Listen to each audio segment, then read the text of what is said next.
इस चैप्टर का सबसे अच्छा क्वेश्चन आ गया है आपके सामने, सबसे अच्छा क्वेश्चन और बहुत इंपॉर्टेंट क्वेश्चन है ये, बहुत इंपॉर्टेंट है।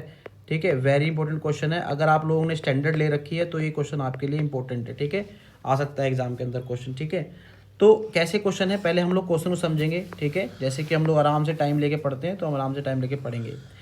एक स्ट्रेट हाईवे है ना, to a foot of the tower a man standing at the top of the tower. एक आदमी है टावर के टॉप पे खड़ा है, ध्यान से सुनना, टावर के टॉप पे खड़ा है एक आदमी, टावर के टॉप पे खड़ा है। ठीक है, तो और वो क्या कर रहा है, कार को ऑब्जर्व कर रहा है। उस पे कार आ रही है वहां से, नीचे जमीन में देखा उसने नीचे की तरफ, तो एंगल ऑफ डिप्रेशन जो बना, पहली जब कार को देखा उसने 30 डिग्री का बना। और थोड़ी देर बाद कार किस स्पीड में चल रही है, यूनिफॉर्म स्पीड में चल रही है। ठीक है, 6 सेकंड के बाद उसने क्या देखा, 6 सेकंड के बाद उसने ये देखा कि जो एंगल ऑफ डिप्रेशन है वो बन रहा है कितने डिग्री का बच्चों, 60 डिग्री। यानी कार उसके पास आई तो एंगल बढ़ गया, है ना। तो आपको कह रहा है कि टाइम टेकन निकालना है by the car, time taken by the car to reach the foot of the tower. ठीक है, चलिए अब इसको ना धीरे धीरे करके इसका क्या बनाते हैं, एक वो बनाते हैं, फिगर बनाते हैं। ठीक है, चलो सबको स्टार्ट करते हैं फिगर बनाना। ठीक है, चलो बनाते हैं। देखो सबसे पहले मान के चलो कि एक आदमी जो है ऐसे खड़ा, ये क्या है आपके पास, एक टावर है, राइट, टावर है आपके पास। ठीक है, और आदमी जो है बच्चा, मान लो वो यहाँ खड़ा हुआ है, टावर के टॉप पे यहाँ खड़ा हुआ है। ठीक है, और यहाँ से वो जमीन है यहाँ पे, यानी सड़क है यहाँ पे। ठीक है, यहाँ पे सड़क है, यहाँ पे उसने कार को देखा, पहले एक कार यहाँ से देखा उसने। पहले जब इस कार को देखा तो कार जो है, उसने जब कार पे उसकी पहली नज़र पड़ी तो कार ने एंगल बनाया, कितने डिग्री एंगल बनाया था, 30 डिग्री का। लिखा है ना पहले एंगल ऑफ डिप्रेशन, तो डिप्रेशन कहाँ से बनेगा, ऊपर से नीचे की तरफ बनेगा भैया, है ना। क्या बनेगा, ऊपर से नीचे की तरफ। ठीक है, 30 डिग्री बना, समझ में आया। फिर क्या कह रहा है कि उसी स्पीड से, जिस स्पीड से कार जा रही थी, अगर यहाँ पे 50 किलोमीटर पर सेकंड के हिसाब से जा रही थी तो 50 किलोमीटर पर सेकंड से कार गई।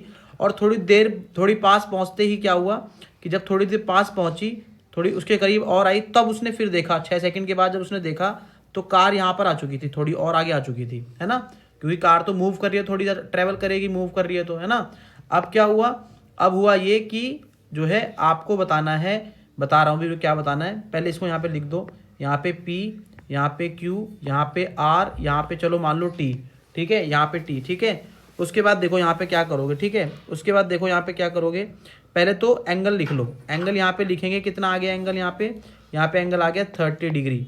और ये वाला एंगल कितना आ गया, 60 डिग्री। पहले यहाँ पे कार थी, है ना, वहाँ पे देखा तो एंगल ऑफ डिप्रेशन 30 डिग्री बना, फिर कार यहाँ पे आ गई। अब वो क्या पूछ रहा है, आपसे पूछ रहा है कि जिस बिल्डिंग के पास वो खड़ा है, क्या उस बिल्डिंग, ये कार यहाँ पर आ चुकी है ना, यहाँ की यहाँ, तो यहाँ से आने में, बिल्डिंग की तरफ आने में कितना टाइम लगेगा, बिल्डिंग के पास आने में उसको। यानी कि क्या पूछ रहा है आपसे, आर क्यू पूछ रहा है। क्या पूछ रहा है बच्चों आपसे, आर क्यू की वैल्यू पूछ रहा है। समझ में आया क्वेश्चन क्या है, पहले first understand the question first.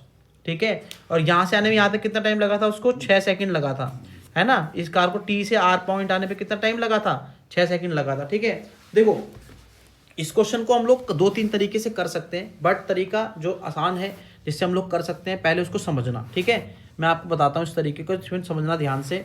देखो इसमें क्या आ गया, स्पीड आ गया है, इसमें आपको टाइम भी दिख रहा है ना। तो हमें बचपन से हमने एक फॉर्मूला पढ़ा है, स्पीड टाइम का फॉर्मूला पढ़ा है। क्या फॉर्मूला है स्पीड टाइम का, कि भाई सबसे पहले एक काम करते हैं, स्पीड मान लेते हैं, let the speed of car, है ना, speed of car be x. हमने क्या मान लिया, स्पीड ऑफ कार को एक्स मान लिया। ठीक है, हमने जैसे ही एक्स माना स्पीड ऑफ कार को, तो अब देखो मुझे एक बात बताओ, अगर मुझे एक फॉर्मूला पता है बचपन से कि भाई स्पीड इक्वल टू क्या होता है, डिस्टेंस अपॉन टाइम होता है कि नहीं होता, है ना। तो हम क्या करेंगे, 2 चीज़ें निकालते हैं। ठीक है, 2 चीज़ें निकालते हैं। ठीक है, टी से आर आने में इसको कितना, अगर मैं टाइम की बात करूं तो इसके नीचे 1 रखेंगे, क्रॉस मल्टीप्लाई करो तो टी इक्वल टू कितना आ गया आपका, सॉरी टाइम नहीं, डिस्टेंस की बात करते हैं। अगर मैं डिस्टेंस की बात करता हूँ तो डिस्टेंस क्या हो गया, एस इंटू टी हो जाएगा भाई, क्रॉस मल्टीप्लाई हो जाएगा ना यहीं से फॉर्मूले में, distance equal to s into t हो जाएगा, नहीं हो जाएगा। ठीक है, अब मुझे एक बात बताओ, अगर मैं टी आर पॉइंट की बात करता हूँ, पॉइंट की बात करता हूँ, फिगर में देखो टी आर पॉइंट ये रहा। ठीक है, टी आर पॉइंट में क्या क्या दे रखा था, टाइम कितना था, 6 सेकंड था, लेकिन स्पीड तो हमने क्या मानी है स्पीड एक्स। तो अगर मैं वहाँ पे डिस्टेंस निकालने बैठूंगा तो कितना आएगा, क्या फॉर्मूला लगेगा, एस इंटू टी लगेगा फॉर्मूला। एस कितना है मेरे पास 6 और टी कितना है, एस टी कितना है मेरे पास 6 और एस कितना है मेरे पास x, तो d कितना निकल जाएगा, टी आर पॉइंट के लिए कितना निकल जाएगा d, बोलो 6 इंटू एक्स निकल जाएगा। तो हम यहाँ पे क्या लिखेंगे दोस्तों, हम यहाँ पे लिख देंगे, यहाँ पे हम लोग लिख देंगे प्यारे बच्चों 6x, है ना। डिस्टेंस कितना निकल गया हमारे पास 6x, कहाँ से टी से आर पॉइंट के लिए, ठीक है, इतना डिस्टेंस उसने कवर किया। अगर हम लोग बात करते हैं आर क्यू पॉइंट की, अगर हम लोग बात करते हैं किसकी, आर क्यू पॉइंट की, तो आर क्यू पॉइंट में टाइम है भैया, नहीं है टाइम, कोई दिक्कत नहीं है। स्पीड है, स्पीड को तो हमने x माना हुआ है, तो डिस्टेंस क्या निकल जाएगा, डिस्टेंस क्या होगा s इंटू टी होता है ना, तो कितना आ गया t इंटू एक्स हो गया, या x इंटू टी लिख दो, तो ये किसके पॉइंट के लिए हो गया, x इंटू टी इस पॉइंट के लिए हो गया। आया समझ में कि नहीं। अब हमें कुछ नहीं करना है, हमें यहाँ पे जो है t की वैल्यू निकालनी है, ठीक है, टाइम कितना लगा उसको वहां से वहां जाने में, यानी कि r से q पहुंचने में उसको कितना टाइम लगेगा ये बताना है आपको। देखो लिखा ना, find the time taken by the car to reach the foot of the tower, foot of the tower q है, तो यहाँ से पहुंचने में r से foot of the tower q पे पहुंचने में कितना समय लगेगा उसको, ठीक है। तो हम क्या करेंगे, शुरुआत करते हैं, कार्यक्रम शुरू करते हैं। In triangle PRQ, last question कर रहे हैं, ठीक है, फटाफट करेंगे, ठीक है, आ जाओ। आर ई हो गया, एक्स टी हो गया, ये क्यू हो गया, ये पी हो गया, ठीक है। तो क्या लगाएंगे यहाँ पे, कितनी डिग्री है बच्चा 60, तो 10 ही लगेगा इसके अंदर, है ना, 10 60 डिग्री हो गया, तो ये क्या आ गया P अपॉन बी हो गया, ये कितना आ गया आपका पी क्यू, और ये कितना आ गया आपका आर क्यू। 10 60 डिग्री होता है √3 होता है, तो ये हो गया पी क्यू, और ये कितना आ गया आपका एक्स टी, सॉरी ये आपका आ गया एक्स टी, ठीक है, ये एक्स और ये टी आ गया, ठीक है, नीचे रख के क्रॉस मल्टीप्लाई किया तो कितना आ जाएगा भैया, p q equal to √3 of x t, ये इक्वेशन बन गई पहली, ठीक है। दूसरी इक्वेशन क्या बनेगी, बड़ा ट्रायंगल लो, पी टी क्यू, क्या बनेगा आपका पी टी क्यू, और सेंटर पे कोई पॉइंट था यहाँ पे आर पॉइंट था, तो आर ये हो गया, ठीक है।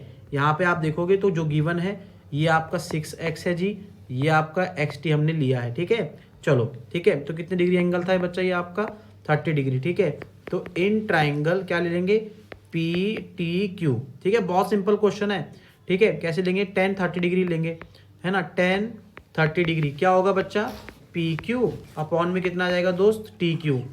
10 30 डिग्री कितना होता है 1/√3, है ना। PQ की जगह में डाल सकता हूँ √3xt, लिख सकता हूँ, देखो पूरी इक्वेशन ऊपर लिखी हुई है ना, फ्रॉम इक्वेशन फर्स्ट, है ना, ये वाली देखो, ये वाली, ठीक है। दूसरे स्केच से दिखाता हूँ, ये वाली इक्वेशन देखो, ये वाली, ठीक है, दिख रही है यार इक्वेशन, तो अब मैंने डाल दी वैल्यू यहाँ पे, ठीक है।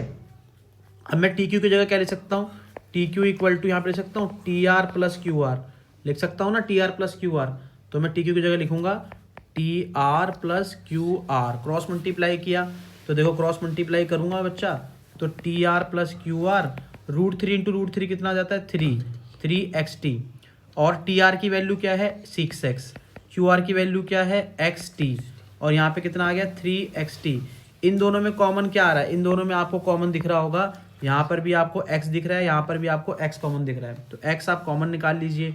तो जैसे ही x कॉमन निकालेंगे तो अंदर क्या बचेगा 6 प्लस का t बचेगा, यहाँ पे क्या आ गया 3xt आ गया, है ना, x से x कैंसिल आउट हो गया, आ गया कैंसिल आउट हो गया, क्या बचा 6 प्लस का t इक्वल टू कितना आ गया 3t। इस t को यहाँ पे भेज दीजिए, 6 को यहाँ रखिए, 3t माइनस का t, 6 इक्वल टू कितना आ गया 2t, है ना, और t इक्वल टू कितना आ गया 6/2, कैंसिल हो गया कितना आ गया 3 सेकेंड, टाइम सेकंड में था इसलिए सेकंड में रहेगा। यानी कि कहने का मतलब क्या है, कहने का मतलब ये है कि r से लेकर क्यूब तक पहुंचने में से कितने सेकंड लगेगा 3 सेकंड लगेगा, ठीक है। तो ये पूरा चैप्टर मैंने आपको समझा दिया है, ठीक है। आप लोग इन क्वेश्चंस में क्या क्या इंपॉर्टेंट चीज़ थी चैप्टर के अंदर, आपको ट्रिग्नोमेट्री टेबल आनी चाहिए थी, ट्रिग्नोमेट्री टेबल आनी चाहिए थी इसके अंदर, है ना। दूसरी चीज़ आपको फिगर इंपॉर्टेंट है इस चैप्टर के अंदर। तीसरी चीज़ साइन कॉस टेन की वैल्यू कैसे यूज़ करनी है पता होना चाहिए, और वो आपको चैप्टर 8 में पता लगेगा, यानी कि ट्रिग्नोमेट्री आइडेंटिटी में P/H, है ना, B/H, है ना, P/B, ये सब फॉर्मूले आपको पता होना चाहिए, नहीं तो ये चैप्टर आप नहीं कर पाओगे, ठीक है। ये सब चीज़ें ज़रूरी थी, ठीक है। और कोई दिक्कत हो तो मुझे बताना। Thank you.